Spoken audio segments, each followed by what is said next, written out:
Are you ready?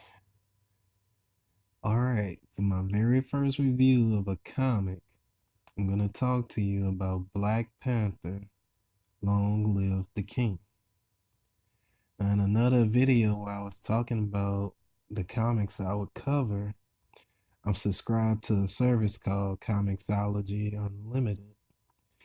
And by me being signed up for it, which is like a Netflix for comics, I wanted to pick comics that you could pick up if you had Comixology Unlimited. So that's why I decided to start with Black Panther, Long Live the King. It's only 6 issues, so I thought it would be a good one that you could kind of jump in and check out on your own without it being such a huge time sink. Okay. But the thing about it is, you might be wondering if it's good. And what I can say is that while it's not mind blowing, it's a solid read.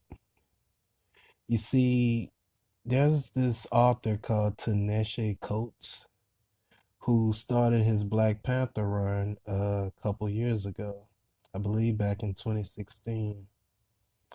And while I'm gonna review that at another time, just know that it's a pretty amazing run and a great place to kind of jump in at. Now, Black Panther Long Live the King is set in that same universe.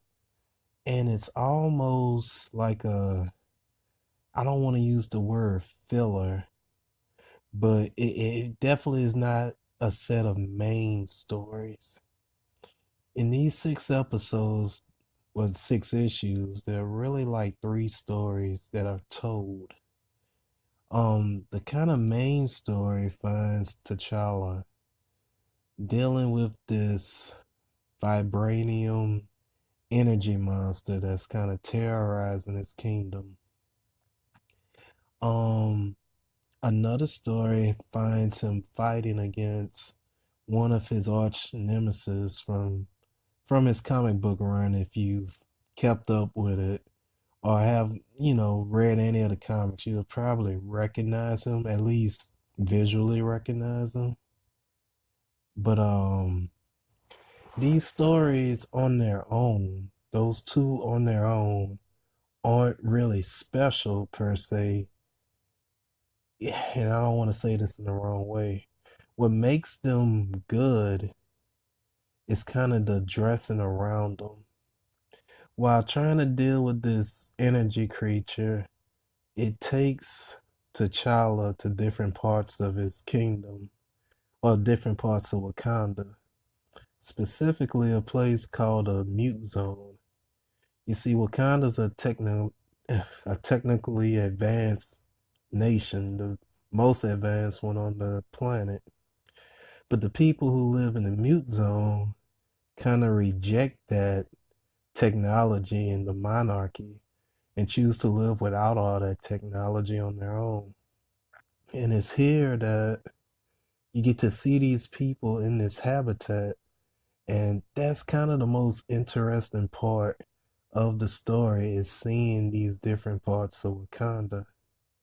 Without that, this story would be completely average, but with it, it's something that's worth seeing. As he's facing his arch enemy, well, one of his arch enemies in another part of these 6 issues, it has good action scenes and nice character development for T'Challa. Once again, it's not so much about the threat that he faces. It almost feels like filler, these threats that he's facing. Instead, it's just a better chance to get to know T'Challa and the characters around him as people and the culture of Wakanda. That's what's really cool about these 6 issues and makes them worth reading. But I've been intentionally leaving out the third story because if I was to grade this based purely off the first two, I would grade this like a C, which is not bad, but not mind blowing. Something that would be more for the fans and, not something I would recommend just anybody jump into if I was trying to sell them on Black Panther. But to spoil you, I'm gonna let you know that my overall grade for these 6 issues is actually a B. And the only reason I'm giving it a B is because of the very last issue in this series. The last issue in this series is mind blowing, awesome, and something that I wish would be made into a movie. In fact, I mean, I would rather it rather than the movie that is coming out. Now, what am I talking about? I'm talking about the character of Venom. Venom is, of course, getting a movie pretty soon in the Sony Marvel universe where Spider Man isn't really a part of. I'm not even sure. And while the movie may do good, it might, but it's all up for, we'll see. What does that have to do with Black Panther Long Live the King? Well, in issue 6, it's kind of this what if story.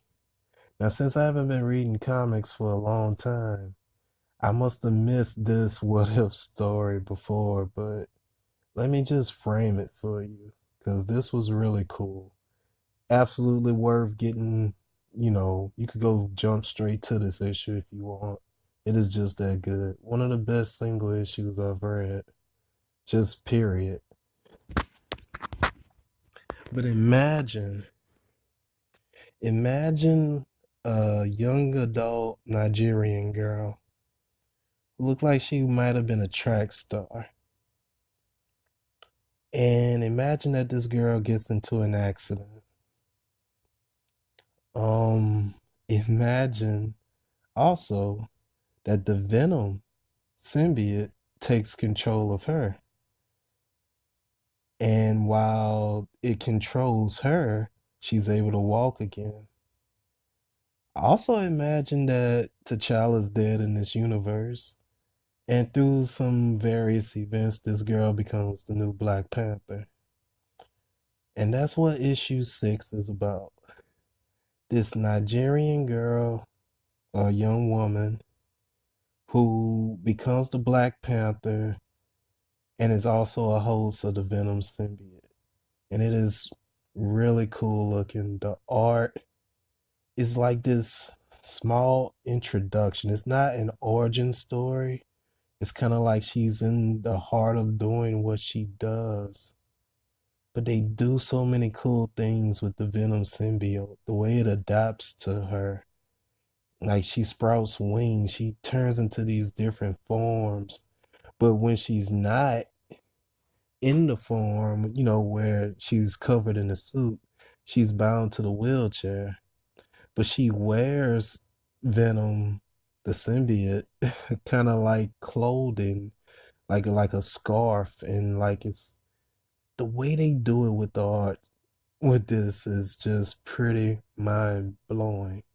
And I'm playing this up because I really enjoyed it. Like it really elevated this series, and it was something that I wanted to see a lot more of.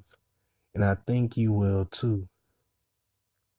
And so, with that being said, so I don't drag on too long, I do recommend that you read Black Panther Long Live the King. While the core story itself isn't nothing special, the stuff that's around it, the world building, the character interactions make it worth it. And that mind blowing issue 6, your introduction to this Venom Black Panther hybrid within a Nigerian girl is worth the price of admission. So if you get a chance, check out Black Panther Long Live the King. And I officially give it a B. I hope you enjoyed this review and that it entices you to download Comixology Unlimited and go check out the whole Black Panther Long Live the King series.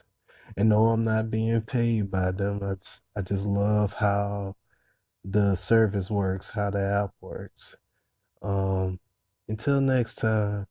Peace.